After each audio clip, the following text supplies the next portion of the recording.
so let's go ahead and get started. My name is Shari Blisset-Clark. I'm the outgoing president of the Florida Bat Conservancy. Conservancy's been doing work with Florida's bat species specifically since 1992. I want anybody who's ever heard of us to raise your hand. There's a few. Cool. We're getting around. All right. Most people have never heard of us, didn't know we were here until we started doing public outreach about 10 years ago. And we've been very lucky because we've been very well received by most municipalities, by lots of organizations all over the state. And we try to partner and work with lots of organizations in conservation management, much like you folks do by networking like this. We all know we are a stronger voice together than we are out in the wilderness screaming, stop, don't pull that tree down, right? So by working together, all conservation agencies within the state of Florida are going to be the future of conservation. It's going to be grassroots. We can't rely on governments. We can't rely on government money. And without going too far into the weeds, I'm against that damn bear hunt too.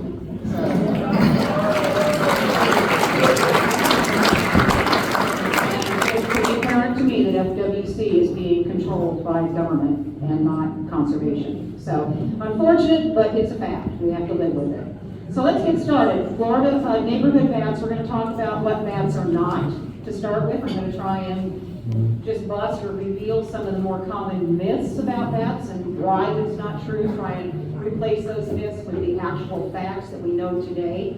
I'm going to then talk about what bats are, okay? And then we'll talk specifically about the more common species we would see here in this neighborhood, in all of Florida, Central Florida neighborhoods. And I do have, by the way, a bat in my pocket right here. I do, I really do. I'm not lying. There's a little bat in my pocket. Her name is Amelia Earhart.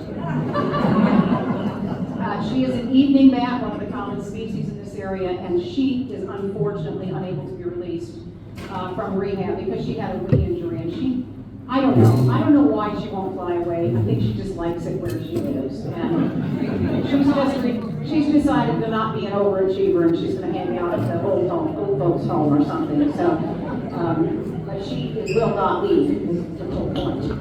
Okay, I'm going to try and do this without standing with my back to you. So getting started, the first and most common myth, a lot of people still believe that bats are blind. It is not true. All bat species around the world, over 1,450 species now named in the world, can all see remarkably well, and in fact, much better than you and I can. Much better, especially in low-level light or in total darkness. These animals have got lots of extra rods and cones in the back of the eye, and it picks up light. They can pick up ambient light from just stars or just moonlight. They can see things that we cannot see. There is also compelling evidence we believe to be true that pollinating species, much like some pollinating bird species and some pollinating insect species, actually can see in the ultraviolet light spectrum. And so not only can they see things we cannot see, which makes them really unique. It's one of their superpowers is their good vision. So this is a misconception that bats are blind. They aren't. The old adage, oh, I lost my glasses and I was blind as a bat. I can't see a thing. Please don't say that. Please. What you can say is I'm as blind as a mole cricket. And I'm about that cute too. Right? So, not true. Bats are not blind. They do use echolocation to help them navigate and help them hunt. And this is one of the reasons, back in the early 1800s, there were researchers that knew that bats were using some kind of sound waves to help them navigate in complete darkness. And this is one of the reasons people for a long time, including biologists, believe that bats were blind. It's just not so. Bats do use echolocation, and they use it specifically for navigating and for hunting insects. That's what they use it for. It's not a communication skill that they use from bat to bat, or from me to the bat, or from the bat to me, because my bats talk to me all the time. They use cheeps and squeaks and beeps and all kinds of little sounds like small birds do. We can actually hear that kind of vocalization with bats. What we cannot hear is the echolocation calls, and those are specifically when they're hunting or navigating at night, okay? So you won't hear the bats echolocating tonight. We also know that not only some birds echolocate, and also the great whales, the cetaceans underwater, and bats, of course, but there's lots of other animals we're discovering that echolocate. One of the things that we have developed, or we've seen being developed in the last several years, is for people. People with blindness or with vision problems, losing their vision to disease or to injury. These folks have now got an echolocation device that they can wear on their wrist, and here's an example of it. It's called the HELP. It stands for Human Echolocation Partner. It was actually created at Wake Forest University by a bunch of grad students, a bunch of guys standing around, not much to do, right? They were in the electronics lab. One of their co-partners in the school was a blind woman, and she used a cane and a dog to get around the campus. And so they started talking about, wouldn't it be cool if people could echolocate? So what they did is they cobbled together this first generation HELP device that actually sends an echolocation signal to a set of headphones that the person wears, and they can actually train their brain to know there's an object in front of me, I can't keep walking, or to find an open door in the wall, okay? So it's being developed as we speak. This first generation cost these guys, and they used old cell phone parts, okay? That's what they were using, old dead cell phones. Those things are useful for something, right? You pirate the parts out of those things and make some pretty cool stuff. But what they found out is it only cost them $35 to make this. And they got their friend to try it out and to start using it, and now there's been 4 or 5 generations of this device that they've developed a little more sophisticated equipment at her request, right, because she was the user. And she's using it all over the campus, as are many, many people with vision problems. This is just one example of how bats and their echolocating ability has helped human beings start to be able to live better lives with disabilities. It's just one example. There's several other types of vision devices using echolocation that are being developed in other countries, in other nations around the world, and they're equally as successful. So the day may come in the not too distant future that people who have lost their vision to age or illness or accidents are going to be able to actually have echolocation devices implanted behind their ear, or possibly use it like a hearing aid, and they'll be able to navigate independently, live independent lives, because they'll be able to more or less see through echolocation. So pretty remarkable stuff. Okay. Next most common myth, every man is a vampire and it's going to suck my blood. I don't know how this got started. Actually, I do. It's a guy named Bram Stoker. One of my least favorite people next to Peter Benchley, who wrote Jaws. Those two gentlemen did more against conservation management, and they did more damage with 2 fictional books than just about anything else I can think of in the natural world.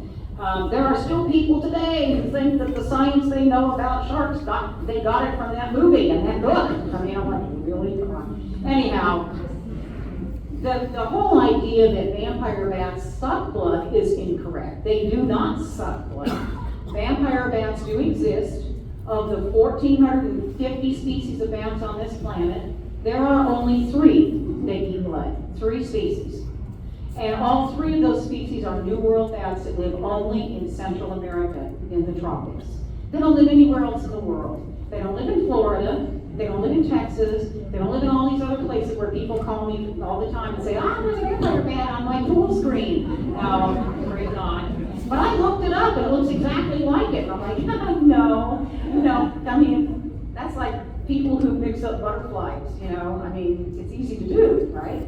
So the fact is that vampire bats are very real, and they're very real in their environment, and their primary prey, the animal that they have been hardwired through multiple decades, generation after generation, to take a blood meal from every night, is actually wild birds.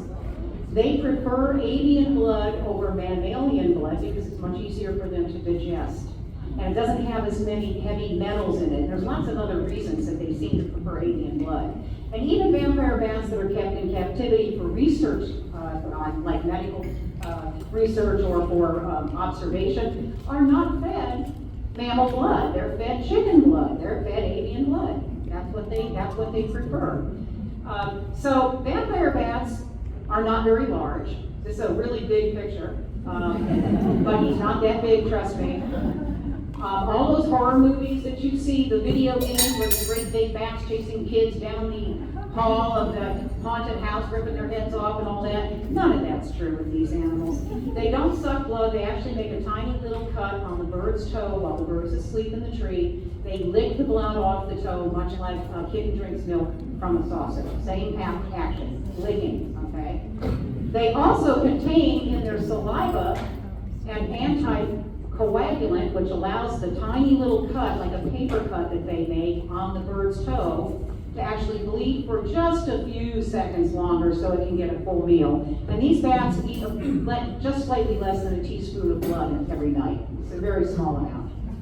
They also have a surfactant in their saliva, which is a sort of a soapy substance that softens the bird's skin. So while they're licking the bird's toe and the bird is sound asleep, thinking it's getting a pedicure, dreaming of that nice warm pedicure that you wish you'd gotten, the bat is actually softening the skin on the bird's toe, so when it makes a tiny, quick little bite, the bird will not have any resistance. The skin will be nice and soft.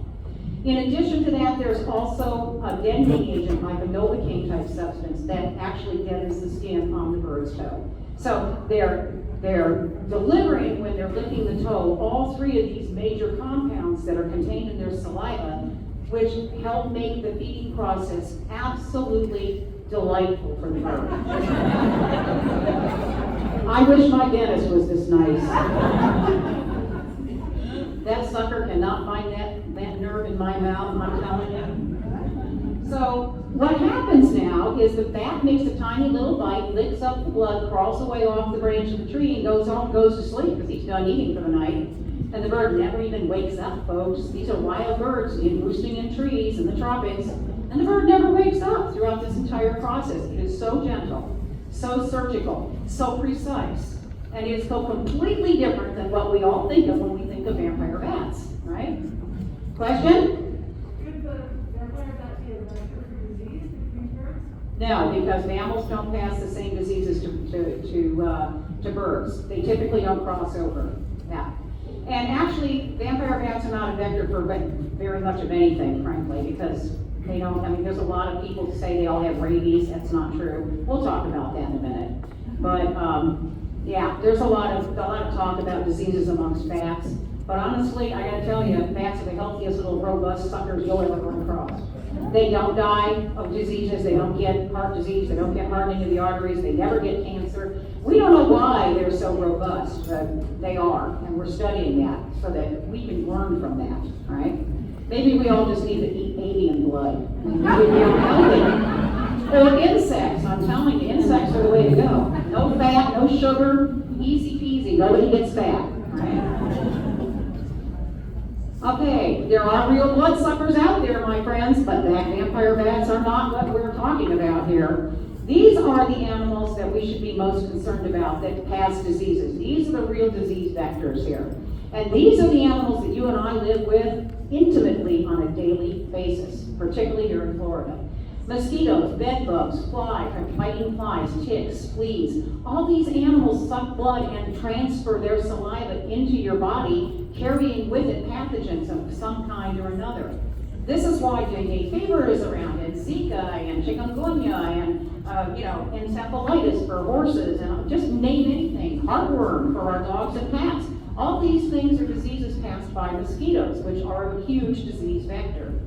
The beautiful part about bats is that 1/3 or more of their nightly diet every night in Florida consists of mosquito species. Yay, right? There used to be a big flap about, biologists and a lot of people that were involved, especially in pest control. If someone in here's in pest control, I apologize. But somebody, lots of people in mosquito control districts and in pest control businesses said, oh, bats don't eat mosquitoes, I've had people say that bats don't eat mosquitoes. Well, I will whip out a guano analysis right now and show you mosquito parts in that guano. Now tell me how those mosquito body parts got in that guano if they didn't eat it, right? This is one of the most common misconceptions, that bats do not eat mosquitoes, and it's totally false. They absolutely do. And they eat a lot of them, which is good.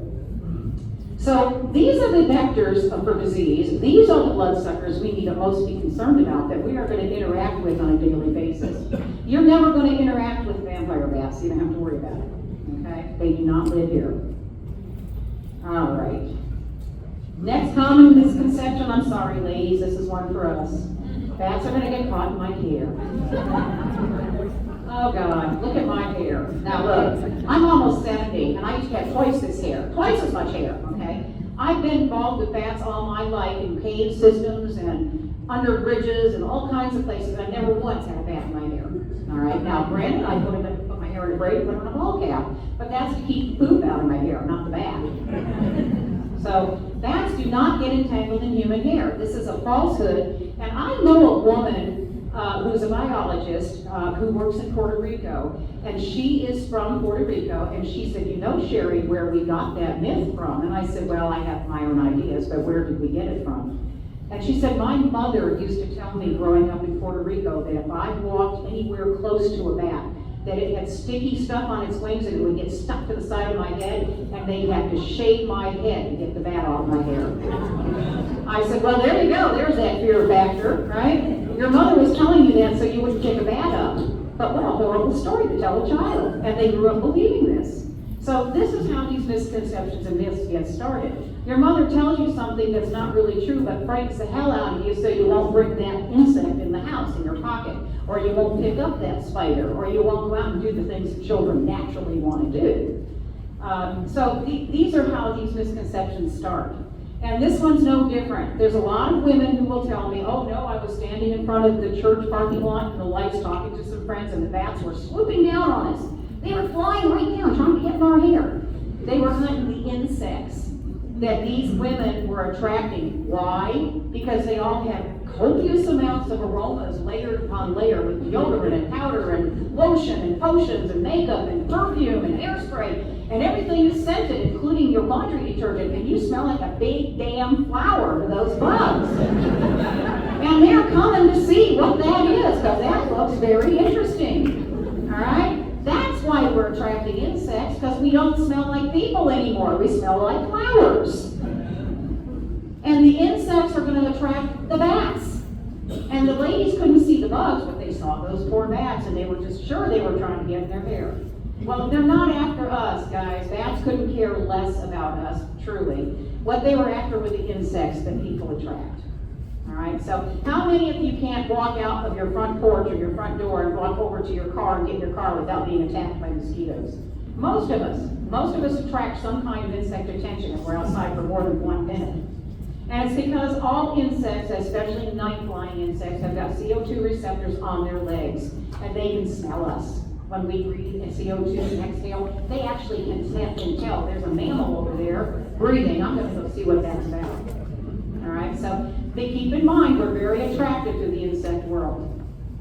Do everything you can to make yourself just as invisible as possible if you're going to be outside. If you're going to go on a trail hike, you're going to go do trail maintenance, you're going to go birding, you're going to do whatever we all engage in, gardening, just leave all the smelly stuff on the sink until another time. Put on some old smelly clothes that you wore yesterday so you smell like an old smelly human, and that they will leave you alone, I assure you. So will your coworkers. Okay, next misconception, very common. Everybody said it already. Bats carry rabies. Not true. Trust me, not true. Research and decades of research have told us and taught us and showed us that bats are not the disease vectors that people think they are. And even today, the Florida Department of Health tells people if a bat flies through your house, you all have to go get the rabies shot. Okay, I'm here to tell you that a bat that is flying is healthy. A bat that's lying paralyzed on the floor is what you gotta be worried about. If it's flying, it's perfectly healthy. Bats can contract rabies. They are mammals, and most mammals can get rabies. And it is deadly to bats, just like other animals, including us. But what happens with bat rabies is it doesn't present itself as a ferocious or furious form like we see in foxes and raccoons. Instead, with bats, it causes paralysis. The bats become completely paralyzed. It's a central nervous system disorder in the brainstem. You cannot get rabies from blood, urine, or feces, or from fairy dust when they're flying through the room. The only way rabies is transmitted from any animal to another animal is through a bite. And the virus is shed in the salivary glands. That's the only way you can contract rabies. So if you get bitten because you were chasing that bat around and you wanted to grab it with your bare hand and you scared the thing half to death and it nipped you because it was frightened, yeah, go see your doctor, definitely. Err on the side of caution, please. The chances are it's nothing to be worried about, but why take the chance? You know, this is a deadly disease. You don't want to mess around. So if any mammal bites you that you do not know, a strange kitten, a puppy you don't know, whatever, any mammal that that's not your own pet, you should go and talk to your doctor, please. It's not just bats, believe me. Now, in the state of Florida, in the last 50 years, there's only been, I think, 3 or 4 deaths from bats that were attributed to bats, rabies deaths that were attributed to bats. Only one of those was truly confirmed through a necropsy done on the animal. The other 3 were presumed to be from bats because the person apparently had no contact with anything else, whatever. So bats get blamed for a lot of rabies transmission, but the fact is less than 1/4 of 1% of bats will ever contract rabies. It's extremely small. The smallest of any animal in the world, really. Around the world today, over 1 million people will die this year from rabies transmission. 99.9%. Fact check me. Over 99% of that transmission still comes from domestic dogs around the world. In developing nations that don't have robust vaccination programs yet. So keep that in perspective, all right? It's not a big deal. And here's my final word about rabies. If it ain't your pet, you shouldn't be picking it up, touching it, or trying to rescue it, okay? You're not rescuing an animal if you get bitten by it, because now you've condemned that animal to death. Because the only way an animal can be tested for rabies is through a brain tissue scan, which means the animal has to be killed, their head has to be chopped off, and sent to a lab in Kissimmee or some other place in the state, and they do a frozen section on a slice of the brain to look for the virus. That's the only way it can be tested.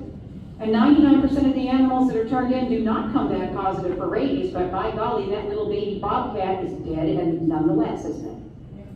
So if you're going to really help wildlife, always wear gloves, always be careful, and don't pick up an animal that's not your own. All right, call a rescuer. That's all I got to say about rabies. So what actually is a bat? I told you a whole bunch of things that they're not. Well, let's start with the basics. Bats are mammals. They are flying mammals, and they're the only mammal in the whole world that actually can fly. They're warm-blooded, they have fur, they give birth to living babies. Mother bats feed their pups milk. We call baby bats pups. Isn't that cute? They also have marrow-filled bones. So they're not like a bird with hollow bones and feathers. These are the only true mammal that can actually fly.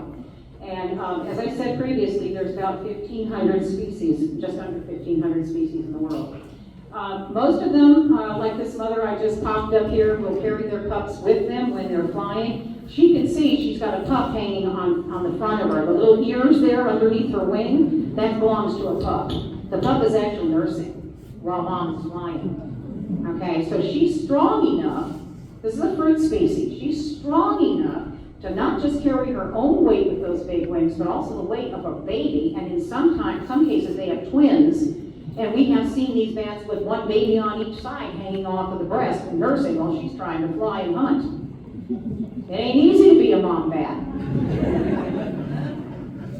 Not easy at all. Most of the bats in the world, over 70% of them, actually eat nothing but insects. Hooray. Because the earth is a buggy place, and needs to be, because they're the base of the food chain, aren't they? And so without the insects, we wouldn't have any of us here. None of us would be here today without the bugs. They're really, truly fascinating, and I love insects. My first degree was in entomology, and I would still adore insects. But most bats in the world consume insects. Most species consume about their own body weight every night in insects. And most bat species are generalists, which means they'll eat anything that's out there that's flying, all right? And that includes caddis flies, roaches, beetles of all types, moths, all kinds of insects. Leaf hoppers, anything that's swarming, locusts, whatever. Cicadas, anything that's swarming at night, they will eat. The other 20% or so, or 25% of bats are going to be either pollinators or fruit-eating species. And they are really concentrated in the tropical zone around the equator. About 10 degrees north and 10 degrees south of the equatorial zone is where we find most fruit-eating species. And of course, that's because that habitat supports the amounts of fruits that these bats need to consume on a year-round basis. There's not a lot of other places, certainly not in the temperate latitudes, that support that kind of wild fruit production annually. So these bats are pretty much concentrated in those tropical areas. Here we have a little Andean fruit bat from the Caribbean. I'm sorry, that one's from Africa. I apologize. The little one on the bottom with the red fruit in his mouth. So this is basically what bats are. No matter what they eat or what habitat they live in, they are all members of a single class of mammals named Chiroptera. And Chiroptera is a Greek combination word which means hand, wing. And you can see in some of these pictures, you can clearly see how the bat's arm, thumb, and four fingers make up the structure for the wing. So it's called hand wing for a very good reason. All of these bats are separated into two groups. Generally speaking, we have microbats, which are the insectivores because they stay small. And then we have the megabats, which are the fruit eaters and the pollinators because they get much larger. All they do is sit in a tree and eat sugar all night, so of course Mother Nature lets them get big. When you have to chase your food around at 60 miles an hour all night long, and you can only eat for so many hours in a night, Mother Nature makes you stay small so that you can survive. It's all that calories in, calories out thing. All right, so again, microbats and megabats. Why should you care about any of this? This is very interesting, but why the heck does this matter to your life, right? Well, there's some very good reasons. We have an awful lot of products that bats bring to us every single day that we don't even think about. There are over 450 food and fiber crops that bats are responsible for bringing to mankind every day. This is just a very small grouping of them. Some of my favorites are up there. There are bats in the tropics that pollinate coffee that grows, wild coffees that grow in the shade, which is the basis for all of our cultivated coffee. They also pollinate the cacao tree, which is the source of chocolate. And also they are the only known pollinator of the blue agave cactus, which is the source of tequila. So those are my three favorite fruit groups right there. Coffee, chocolate, and tequila, and I'm happy. And not necessarily in that order. I gotta tell you, it would be a terrible planet for me to live on if there wasn't bats here giving me those products, right? So, and that's just the beginning. A lot of tropical fruits are pollinated just by bats. We see lots and lots of orchids that are pollinated just by bats. In the tropics, the dragon fruit is pollinated by a night-flying bat that pollinates the dragon fruit. In South Florida, where everybody's growing dragon fruit, it's actually the hummingbird moth that's pollinating those flowers at night. But people call me all the time and say, well, I saw the bat pollinating my dragon fruit. No, you didn't. You saw a hummingbird moth, which is a cool animal, but it's not a bat, okay? So, again, in North America, which, by the way, Florida's part of North America still. I think. I haven't checked my phone lately, but I think we're still part of the U.S. and North American continent. All of the bat species in North America are insectivores. Don't call me tomorrow and tell me you have a vampire bat or a fruit bat on your screen. You do not. Okay, they just don't occur in North America. We have all insect-eating bats in North America. All right, but this isn't the end of the things that bats do for us. There are over 80 different cardiac and drug thinner type medications that bats bring to us. Oh, there's the other one. Hang on. Supposed to be, well, anyway, there's another one that's supposed to pop in that's Eliquis and some of the other more common new generations of blood thinners and cardiac drugs that don't have dietary restrictions attached to them. Isn't that wonderful? I mean, you can actually take a blood thinner and you can still travel and you can still eat food that you like, and you don't have to go to the doctor every month and have your blood platelets, monitored, and so you're not going to bleed to death in your sleep. I mean, really, some of the cures for some of the things, or the treatments for some of the things we endure as we age, are worse than the damn disease, if you ask me. I mean, some of these things that are so restrictive. The new generations of these cardiac drugs are saving lives all around the world every day, and the source of those is a compound that's been named vampirin, and guess what? It's that anticoagulant that's in the vampire saliva that we were talking about earlier, okay? We've been able to synthesize that in a computer situation. In a laboratory, we can replicate that vampire, that compound from their saliva that's the anticoagulant. And when I say, oh, we got it from vampires, people think, oh, we got a bunch of little vampire bats in a room spitting in a cup, right? Now this is all computer synthesized now. And it's actually saving people's lives. These are clot busters that if you have a stroke, everybody says if you think you're having a stroke, get to the hospital. If you get there quickly, they can bust the clot up and you'll have no residual damage from a stroke. This is all based on the research that's been done on this compound in the vampire bat saliva. So even though they're creepy and kind of scary, and I love them, but you guys probably think they're creepy, right? They are saving human lives every single day. We owe so much to these animals that we don't even consider, we don't even think about. So again, very important little animals that have contributed a lot to human health. Oh, for sakes. All right, let me try it this. Hang on, let me try it this way. There it is, Toronto. Now it's going to come on, and elephants. All right. Now we can move on. So let's talk about the species of bats that you're going to see in your backyard, or if you happen to be out and about at sunset and it's not raining. Lately, that's been tough. Bats come out about 10 minutes after the sun goes down, so they frequently come out when it's still very light out, certainly light enough to watch them. Bats typically live in two kinds of situations in Florida. There are colonizing species that live together in a family group called a colony. Shocking, not colonizing colonies. And then there's the individual bats that we call tree bats or free roosting bats, and they live independently by themselves, not in a family group. Those types of bats typically live under the cabbage palm fronds that are dying on a tree, or on a Washingtonian palm with the fronds that are left to die on the tree. Or they'll live sometimes in the clumps of Spanish moss high up in an oak canopy where it's warm and they can hide from predators. These bats live independent lives. The only time they get together is with another bat during the mating and breeding season. And they breed for about a week and a half, and then they separate and never see each other again. And the mom bat will have between 2 and 4 pups, depending on the species, because she's raising those babies out in the open, and only one will probably survive. So she has multiple births by nature's design to help her hedge her bets, okay, and end up with one live pup. Colonizing species typically only have 1 pup a year. When the pup is born, it weighs about 30% of the mother's weight when it's born. That's a big baby. But let me tell you how big a baby. That's equivalent to a 125-pound woman having a 38-pound newborn. Ow. You want to know why I didn't have kids? I knew that fact a long time ago. I was like, I'm not going to, no, forget it.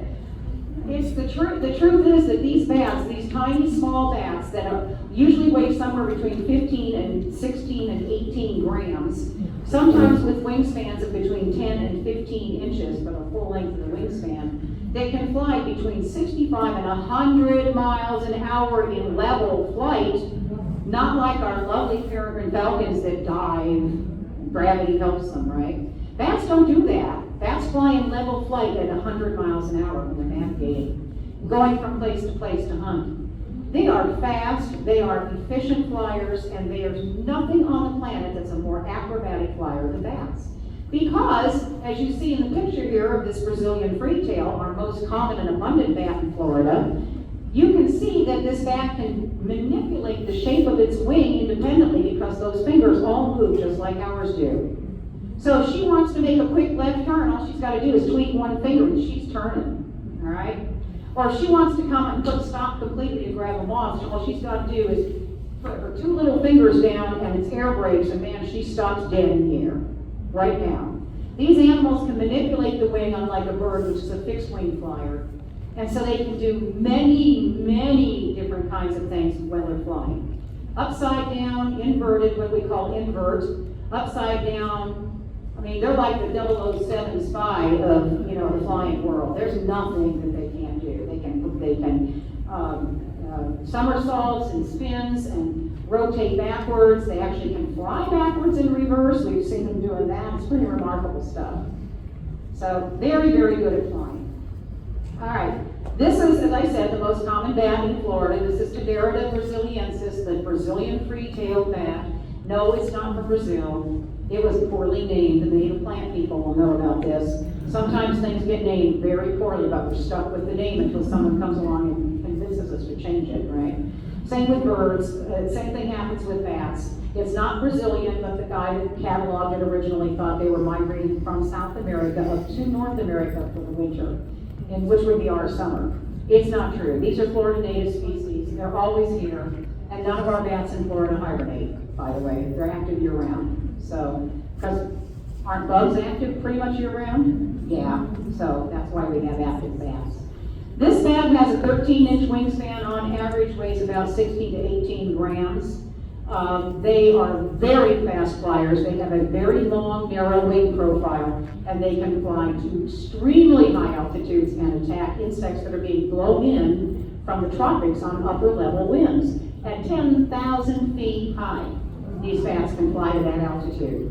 These are remarkable flyers. These are really the fastest and highest flying bats that we know about today. We can watch bats emerge from large colonies in Texas and from Florida, and we can watch them on Doppler radar as they come out of the roost and fly up and attack these insects at that altitude. And they eat them all around the edges, and within a few minutes there's just no bugs left and the bats dissipate.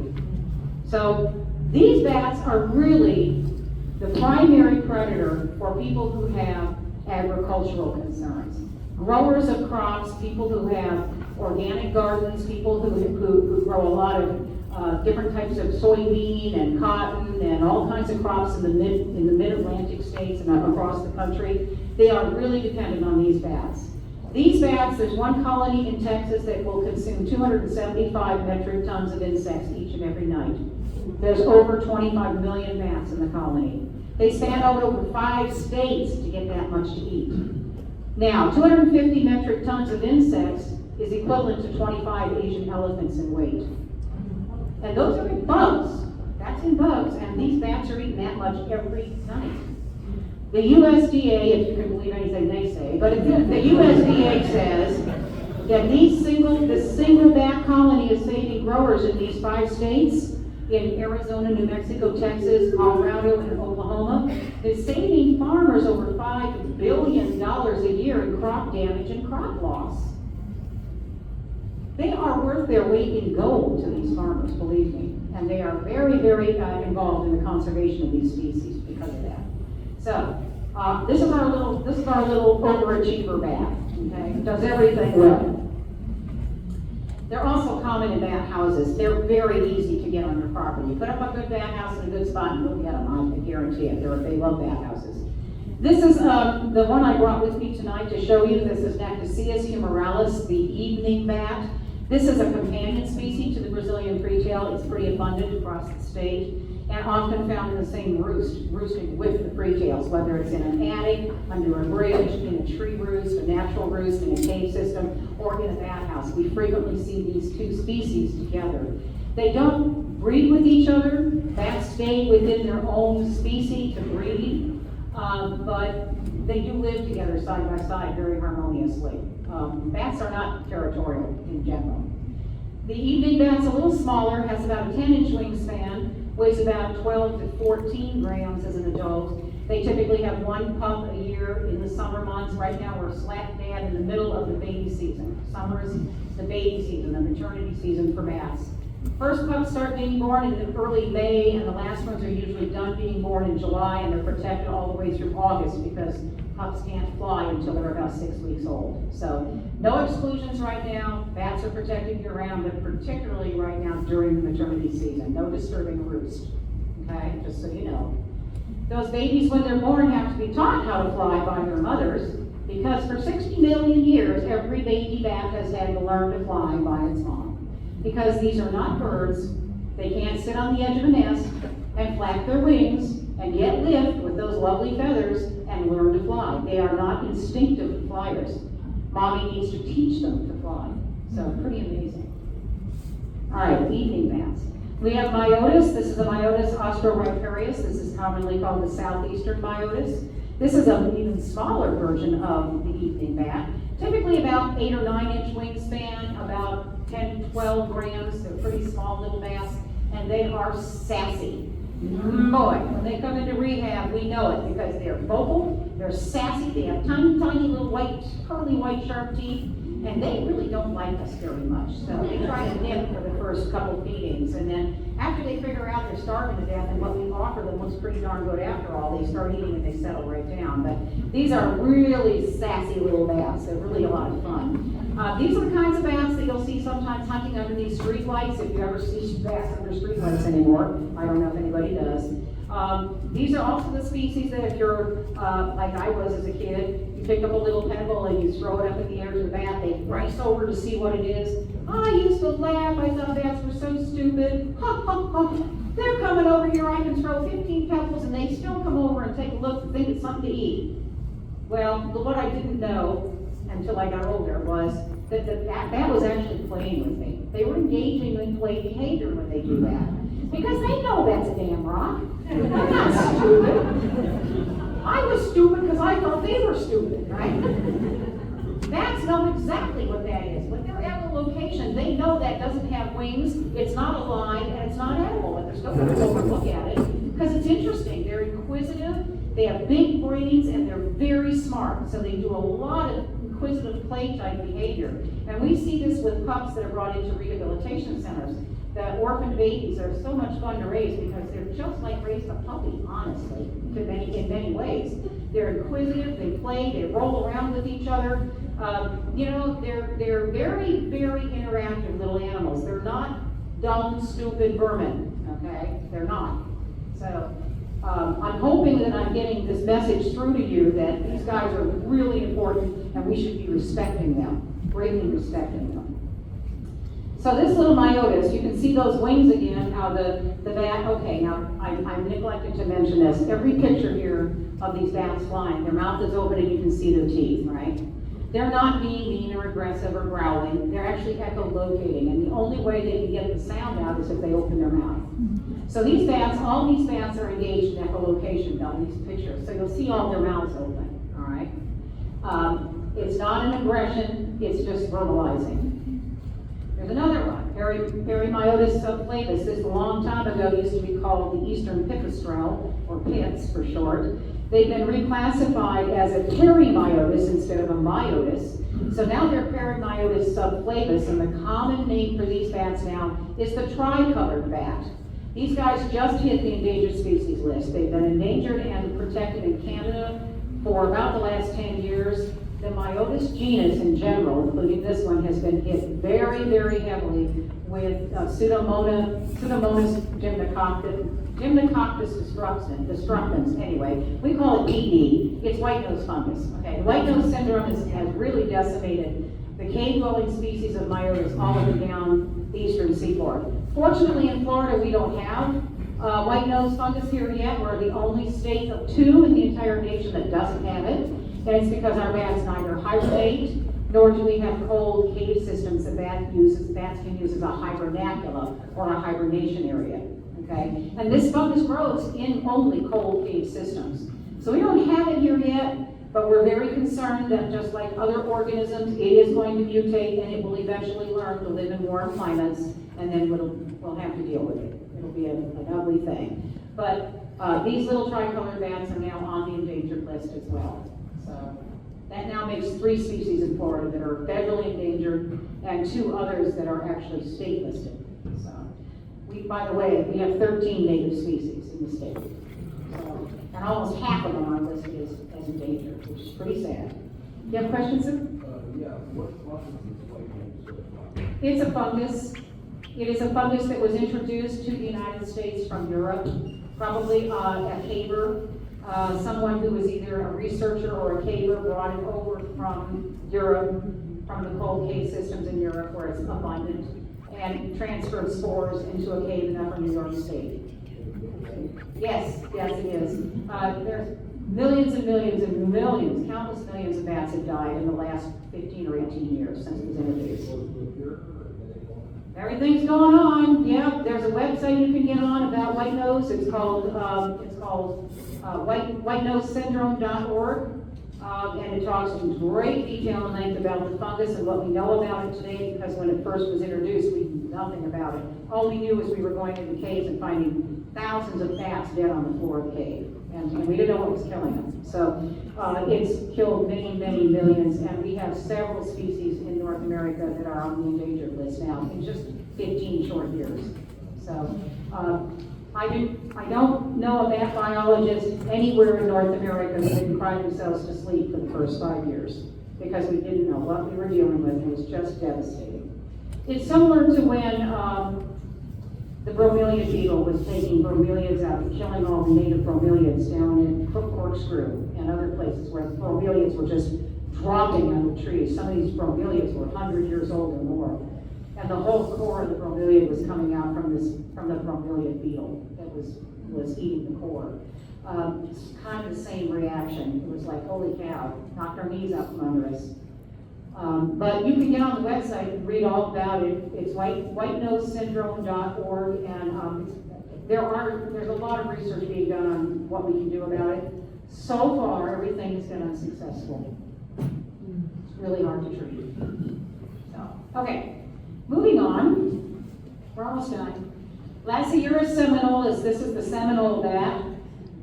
This is a really pretty bat, sort of bright yellow color, and it's also got some orange in it in its fur.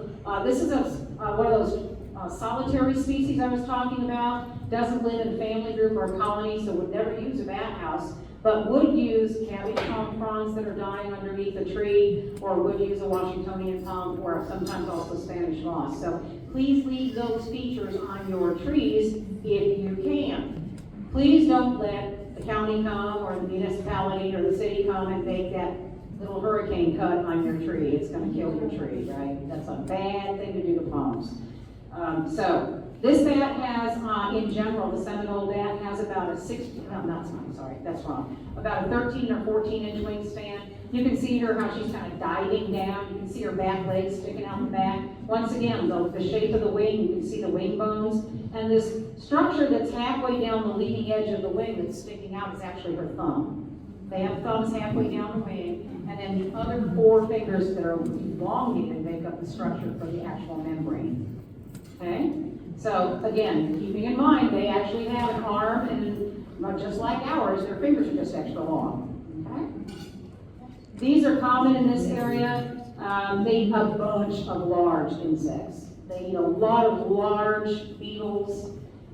They love roaches, hallelujah. What we call palmetto bugs in Florida. They'll also eat a lot of caddis flies, mayflies, a lot of large mosquito species like the swamp mosquitoes that sometimes come out in brackish water, like in Tampa Bay here. So they're a wonderful bat to have in your neighborhood. This is a cousin of that last one. This is Lassiurus intermedius. This is the largest bat in the peninsula, with the exception of one that only lives in South Florida. So we're not going to talk about that tonight, because we're talking about your bats in this area. This bat has about a 16-inch wingspan. These are solitary bats, and they live under cabbage palm fronds as well. And when they come out from underneath the fronds, you're going to think it's a pterodactyl. Honestly. I mean, they come out and people tell me, that thing was that big. And I was like, 16 inches is pretty substantial. Think about that. It's pretty big, yeah? So they're going to look a lot bigger. The darker it is, the bigger they're going to look, right? They are a lot of fun to watch. They're very aggressive eaters of very large insects, and they eat a bunch of bugs. Remember, every bat eats its own weight in insects. This bat is a big, heavy-bodied bat, the largest one we've got in this area.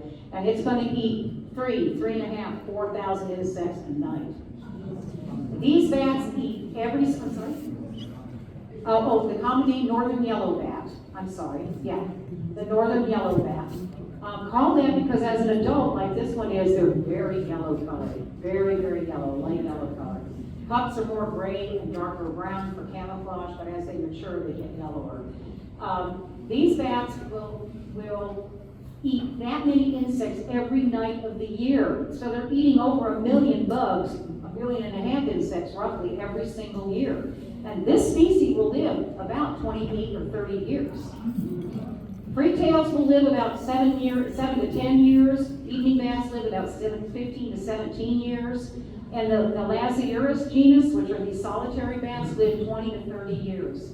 They have a very long lifespan. In fact, the longest lifespan of any mammal in their size class. They are really remarkable. And they stay healthy all their lives. And what gets them is if they survive to adulthood. About 70% of pups that are born every year are going to die before their first birthday. So with that high infant mortality rate and only breeding once a year and typically having only one pup at a time once a year, that you can see why these bats are now protected by the state and every state in North America because they are set up for extinction events. It's also illegal to kill them, which is great. No more exterminating. All right. So, habitats like this, God, don't we wish, huh? I mean, really. I came to Florida about 2 decades late. But a lot of the habitat that bats used to live in was Spanish moss and old trees. A lot of the resurrection fern in some parts of the state. You will find solitary species often roosting in resurrection fern as well. And then bats will love to hunt over water because that's where there's an abundance of insects usually. So there's nowhere in Florida, particularly lately, that isn't underwater, right? At some time or another. And so bats are in every single neighborhood, every single night.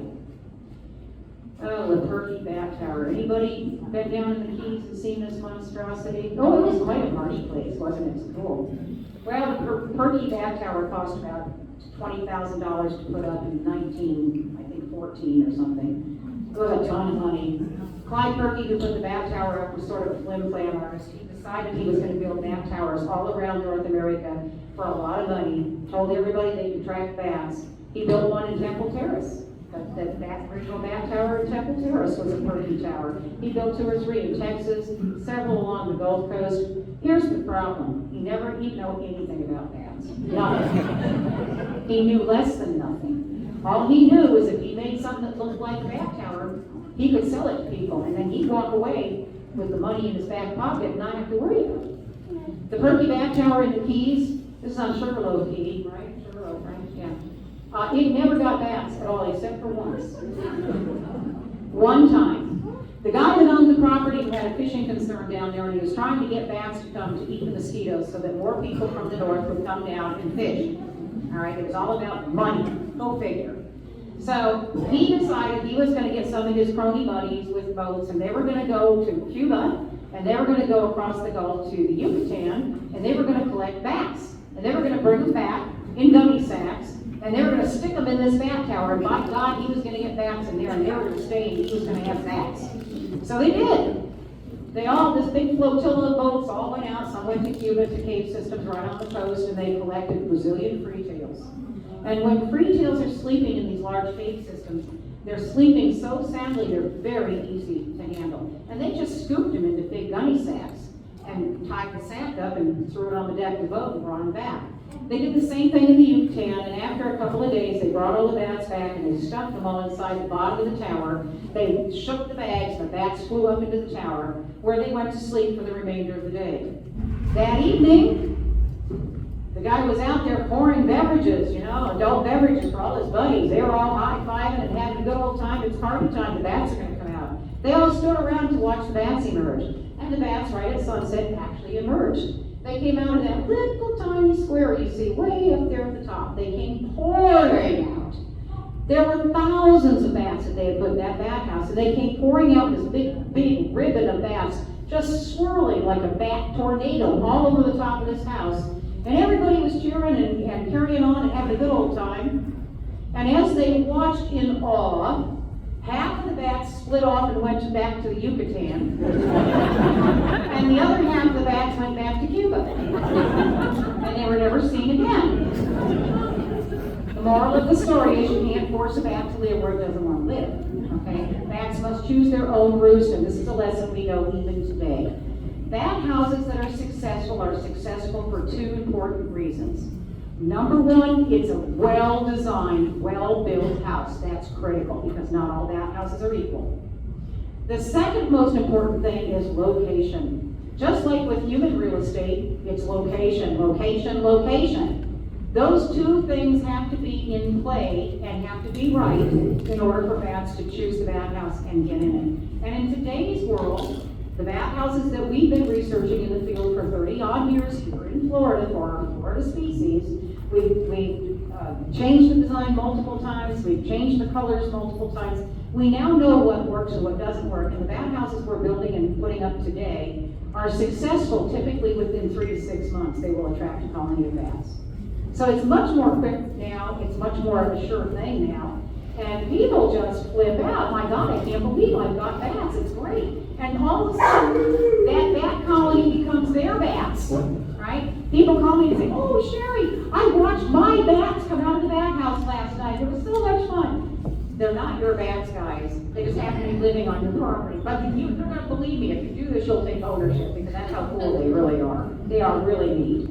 So the Perky Bat Tower is no longer, I think it was Irma that took it down, finally, after, and you know what became after that was a place for all the local party people to go out and drink and smoke pot and not be bothered by the buzz, you know, and it was just a party place. And now that it's down, it's all been cleaned up and swept away. There's a, I understand from some of my conch friends down in the Keys that there is a movement going on right now down in that county to try and get people to donate money so they can rebuild the tower. As some kind of historical landmark or something. I just laugh. I'm like, you guys can still go out there and party. You don't have to have a tower to do that.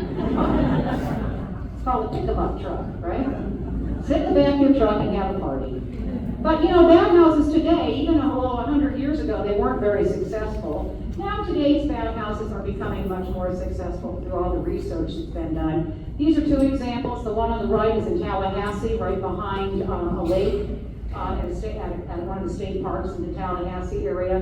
The one on the left, of course, is two of the bathhouses at the University of Florida in Gainesville. Anybody been there? Yeah, they put it on your bucket list. It's a lot of fun. It's a ton of bats, and it's great to watch them come out every single evening. It's a very successful bathhouse. The UF bathhouse, I believe, still has the distinction of being the longest consistently occupied bathhouse in North America.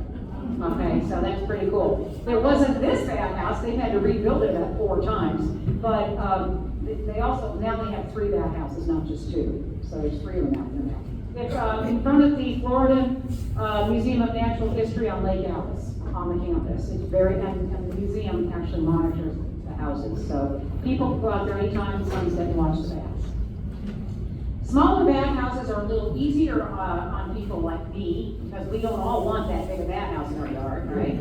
So smaller bathhouses like rocket boxes and bathhouses that are mounted back to back will oftentimes be very successful. These are 2 designs that we have done a lot of research on. Back-to-back houses can either be back-to-back individually on a steel pipe like this, or have a common roof put over the top of them to protect the roof.